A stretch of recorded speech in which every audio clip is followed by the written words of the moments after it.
محترمہ، علماء کرام، مشائخین عظام و directors Owaisi school of excellence, آج کی اس نورانی محفل میں شرکت کرنے کے لیے آئے ہوئے بزرگوں، نوجوان ساتھیوں اور میری آخرت کو سنوارنے والے دھنے بننے وہ نونہال،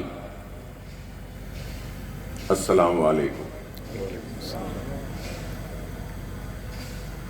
سالار ملت ایجوکیشنل ٹرسٹ کی جانب سے جشن میلاد النبی وہ 1500 سالہ میلاد کے جشن کے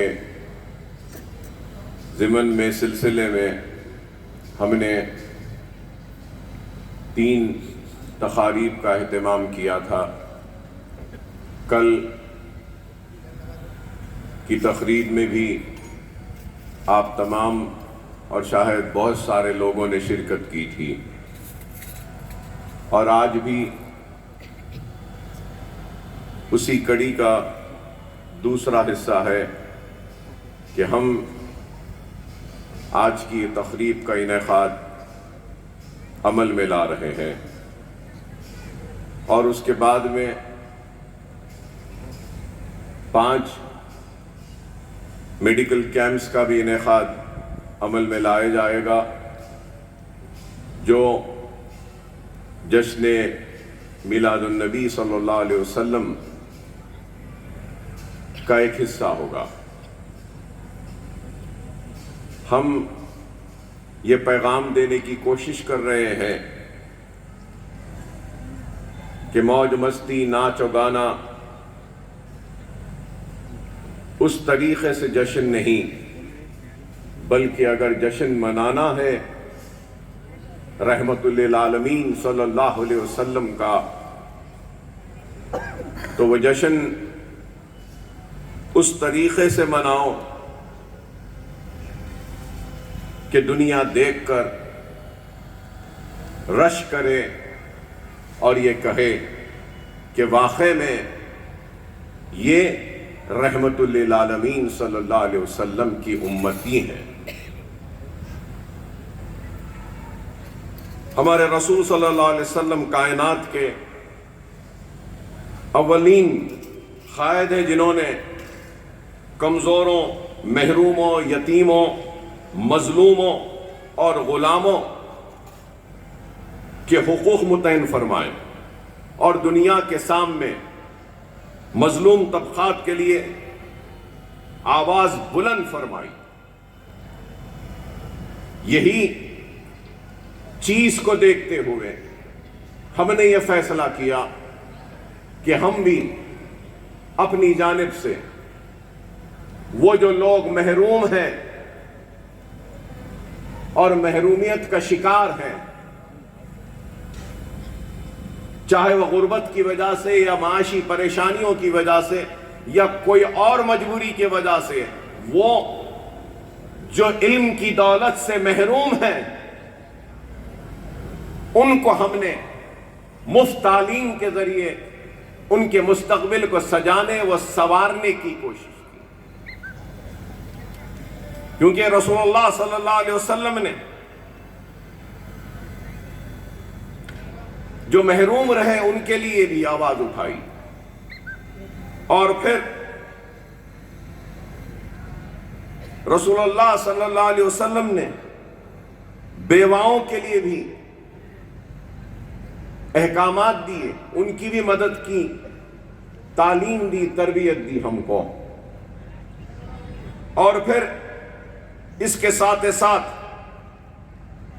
یتیموں کے حقوق کو دلوایا اور یتیموں کی مدد کی، اور یتیموں کے ساتھ اس طریقے سے پیش آتے کہ ابھی مول صاحب نے آپ کے سامنے بتایا کہ کس طریقے سے کیا بات کہی، کیسے ان یتیموں کو، تو آپ کو اور ہم کو بھی صرف رسول اللہ کے عاشق ہونے کا دعویٰ کرنے سے حقیقی عاشق نہیں بنتے، رسول اللہ صلی اللہ علیہ وسلم کے امتی ہونے کا دعویٰ کرنے سے حقیقی امتی ہم اس وقت تک نہیں بن سکیں گے جب تک کہ ہم رسول اللہ صلی اللہ علیہ وسلم کی سنت کو، رسول اللہ صلی اللہ علیہ وسلم کی تعلیمات کو روزانہ اپنی زندگی کا حصہ نہ بنا لیں گے، تو تب تک ہم صحیح معنوں میں رسول اللہ کے عاشق نہیں کہلائیں گے۔ صرف دعووں سے نہیں، زبان سے نہیں، بلکہ ہم کو اپنے اعمال کے ذریعے رسول اللہ کے عشق کا ثبوت دینا ہوگا۔ اور ہم جتنا بھی شکر ادا کریں کم ہے کہ اللہ سبحانہ و تعالی کا بہت بڑا احسان ہے کہ اللہ نے ہم کو رسول اللہ صلی اللہ علیہ وسلم کے امتی بنا کر دنیا میں بھیجا، اور ایسی امت میں پیدا کیا کہ خود نبیوں نے اس امت میں پیدا ہونے کی خواہش کی تھی، کہ خود نبیوں نے اس امت میں پیدا ہونے کی خواہش کی تھی۔ اور یہ بھی ضرور کہوں گا کہ اس امت میں پیدا کیا جو سب سے پہلے جنت میں داخل کی جائے گی، اور جو پورے صراط سے گزرے گی تو فرشتے پر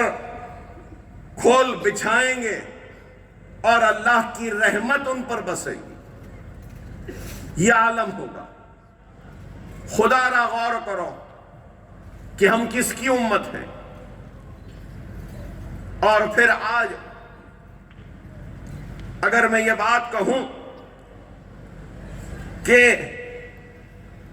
سب سے پہلے جنت میں داخل ہونے والی امت ہے رسول اللہ کی امت، آپ اور ہم مسلمان ہیں، تو سوال یہ پیدا ہوتا ہے کہ آج دنیا میں ہم سب سے آخر کیوں ہیں؟ اس کی وجہ کیا ہے؟ اس کی وجہ یہی ہے کہ ہم صرف دعووں میں رہ گئے، حقیقت میں ہم عاشق نہیں بن پائے اپنے آقا کے، اپنے رسول اللہ کے۔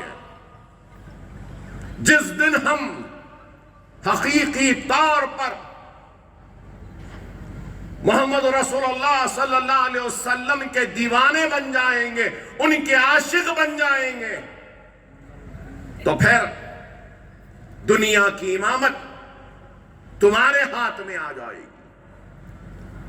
تم سب سے آگے رہو گے اور دنیا تمہارے پیچھے کھڑے ہونے پہ مجبور ہو جائے گی۔ خدا را